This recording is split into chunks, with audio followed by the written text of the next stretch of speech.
안녕하세요, 노쌤입니다. 오늘은 집합에 대해서 얘기를 좀 해볼게요. 일단 집합이라는 건 말 그대로 집합이죠. 집합을 표시하는 수학적인 기호가 있어요. 뭐냐면 이렇게 생긴 좀 그리기 약간 어려운, 이게 시작하는 괄호, 이게 끝나는 괄호. 아마 보신 적이 있을 거예요. 그쵸? 그리고 이 안에 여러분이 쓰시고 싶은 원소들을 쓰시면 돼요.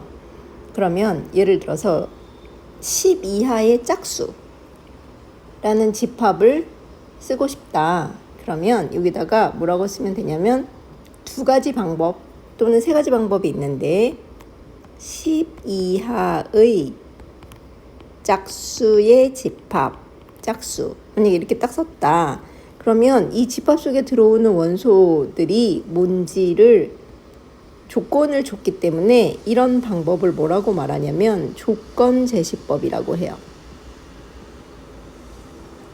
그러면 이거랑 똑같은 집합이 될 수 있는 게 어떻게도 말할 수 있냐면 정말로 10 이하의 짝수를 쓰는 거예요. 2, 4, 6, 8, 10 이렇게. 정말로 이 집합에 해당되는 원소들을 다 나열을 했잖아요. 그래서 이걸 뭐라고 말하냐면 원소 나열법이라고 해요. 자, 지금 그러면 얘는 만약에 이거 이름을 제가 붙여줄게. A라는 집합이라고 할게요. 그럼 얘가 바로 집합이죠. 그러니까 집합은 반드시 요 괄호 두 개로 시작과 끝이 있어야 되는 게 집합이에요. 그리고 요 안에 있는 얘네들 하나하나가 바로 뭐냐면 원소예요. 그래서 집합 A와 원소 2 사이에는 포함 관계가 있어요. 그쵸? 집합 A 속에 2라는 원소가 들어있는 거예요. 그래서 어떻게 하냐면 A 쪽으로 2라는 원소가 포함되어 있다. 이렇게 써요. 자, 그래서 요 기호, 집합에서 새로 나오는 기호가 두 가지가 있어요. 지금처럼 이렇게 생긴 기호, 또는 반대쪽이 집합이라면 이렇게 하면 되겠죠. 이 열린 쪽에다가 집합을 써주는 거고 닫힌 쪽에다가 원소를 써주는 거예요.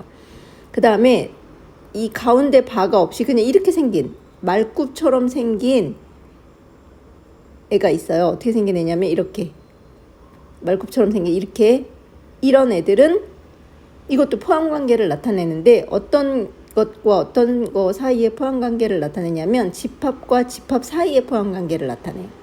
저는 지금 A를 10 이하의 짝수라는 집합으로 이름 붙여줬고 B라는 집합은 뭐로 할 거냐면 그냥 1, 2, 3, 4, 5, 6, 7, 8, 9, 10 이렇게 10 이하의 자연수라고 B를 붙여줄게요.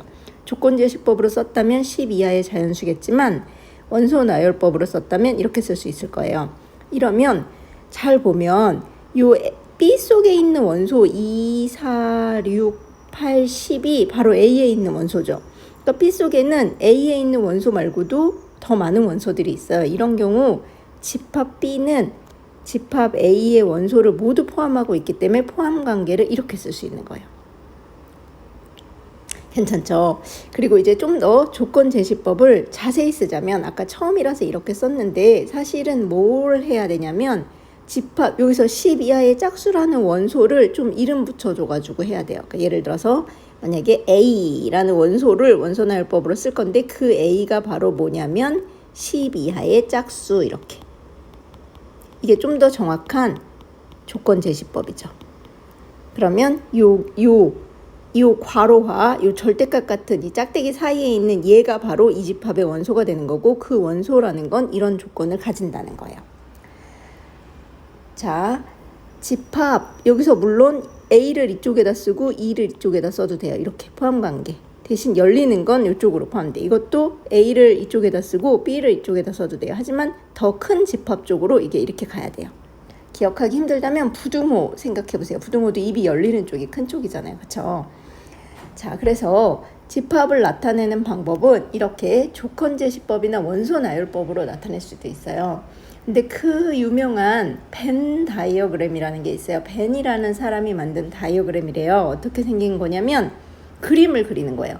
요렇게 동그랗게 집합을 요 안에다가 무리지어서 넣어줄 거예요. A라는 집합. 그 다음에 또 여기는 이렇게 B라는 집합. 그래서 A라는 집합이 여기 이렇게 그려놓으면 이제 왜냐면 이 겹치는 부분이 바로 뭐가 되는 거냐면 A하고 A에도 있고 B에도 있는 원소를 여기다 써주는 거예요. 근데 지금 우리는 A하고 B는 이렇게 그리는 것보다 어떻게 그리는 게 좋냐면 A라는 집합이 2, 4, 6, 8, 10인데 요거를 포함해서 B라는 집합이 또 이렇게 있기 때문에 이렇게 그리는 게 더 좋아요. 1, 3, 여기는 홀수가 5, 7, 9 이렇게 있겠죠. 그래서 우리가 지금 만든 집합은 이렇게 하면 좋아요. 근데 이런 식으로 그려지는 건 A의 원소도 약간 있고 B의 원소도 있는데 두 개가 공통으로 가지는 원소도 있을 경우 이런 그림을 쓰면 좋겠죠. 그래서 이런 경우는 어떤 집합들이 좋냐면 지금 C라는 집합을 하나 더 해볼게요. C는 자 B라는 원소를 가질 건데 B는 10 이하의 소수라고 해봐요.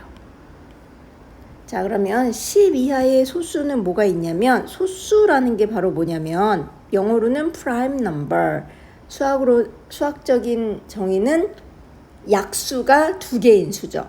그래서 1은 약수가 1을 자기 자신 하나이기 때문에 안 되고 2가 약수가 1하고 2죠. 그러니까 얘. 그 다음에 3도 약수가 1하고 3이니까 얘. 4는 약수가 1하고 2하고 4여서 얘는 안 돼요. 5도 약수가 1하고 5니까 될 거고 6은 약수가 1, 2, 3, 6이라서 안 되죠. 7의 약수도 1하고 7이기 때문에 될 거고 8은 1, 2, 4, 8 4개나 되니까 안 되고 9는 1하고 3하고 9 3개라서 안 되고 10은 1, 2, 5, 10이어서 안 되죠. 4개니까.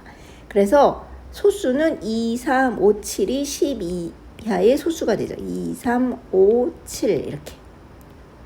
그래 놓고 보니 얘네는 어떻게 되냐면 이제 A하고 C를 집합으로 그려보면 벤 다이어그램으로 그려보면 여기 A가 있고 여기 C가 있는데 A하고 C 사이에 공통적으로 들어있는 원소가 바로 뭐냐면 A에도 2가 있었고 B에도 2가 있어서 여기 공통으로 들어가는 건 2를 쓸 수 있어요.